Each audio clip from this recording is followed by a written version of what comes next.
Hey everyone, welcome back to the Beamer barn. It's a new day and I have a new hairstyle for you guys. This one's kind of like a man bun, you guys can see, but it just keeps the hair out of my eyes because we're gonna get to work today on the manual transmission X5.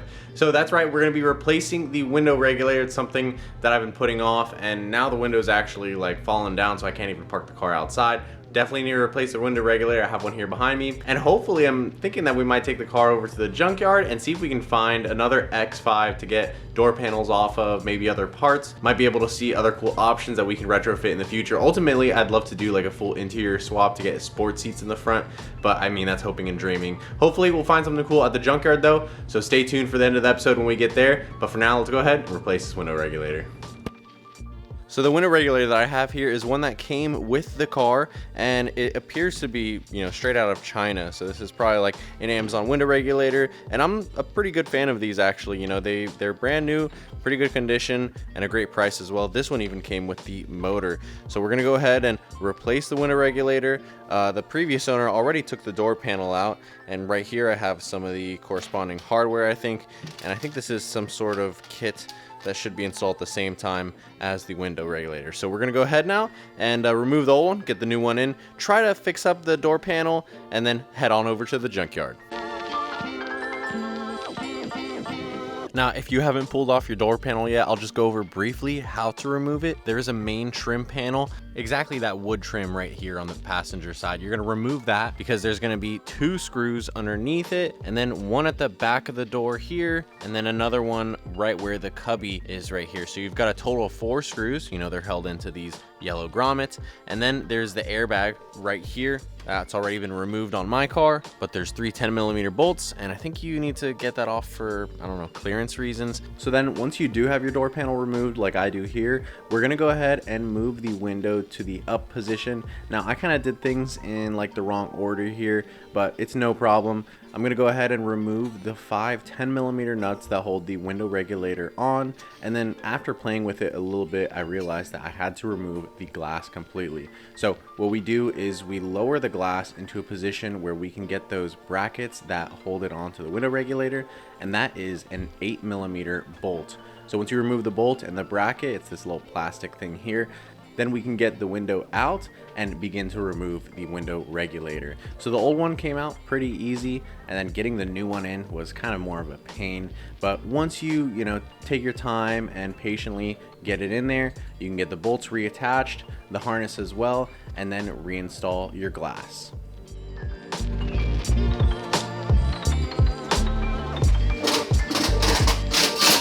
Alrighty, now we've got the window regulator installed, but I did have to remove the window, and you see here, these are the little dowels that go through the window. It's basically like a 8mm bolt on one side and a 4-sided nut on the other, and it goes into this plastic bracket like so. This one is broken, and I think so is this one. So that's why I think the owner bought these new ones to replace, and now we're gonna go ahead and use the hardware, but replace these plastic bits, and we'll put the window in first, and then install these little brackets on the window because you cannot slide it out through this weather seal with those pieces installed. So let's go ahead and finish up this install and then see if we can fit that door panel on.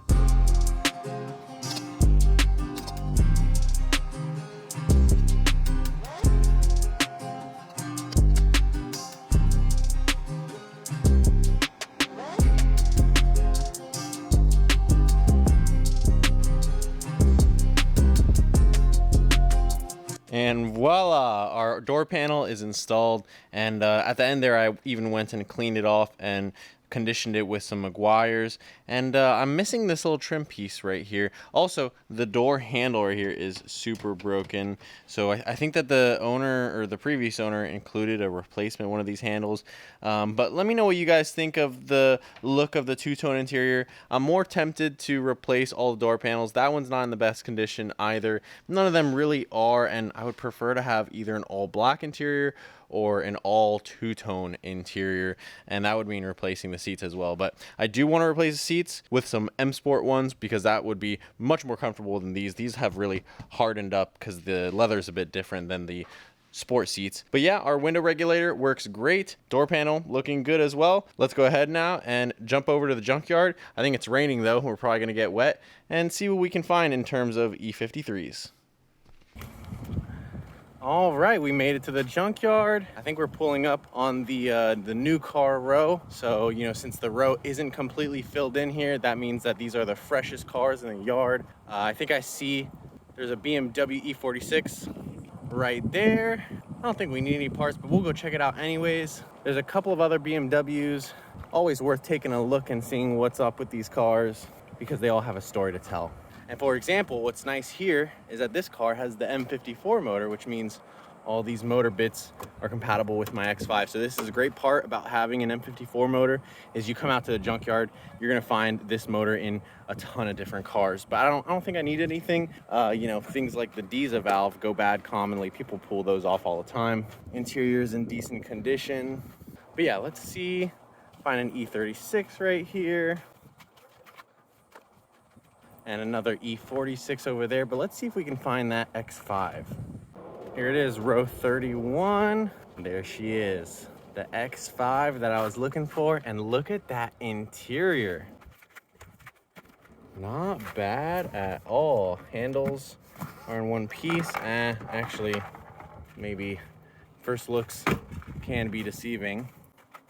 It's also missing a panel here.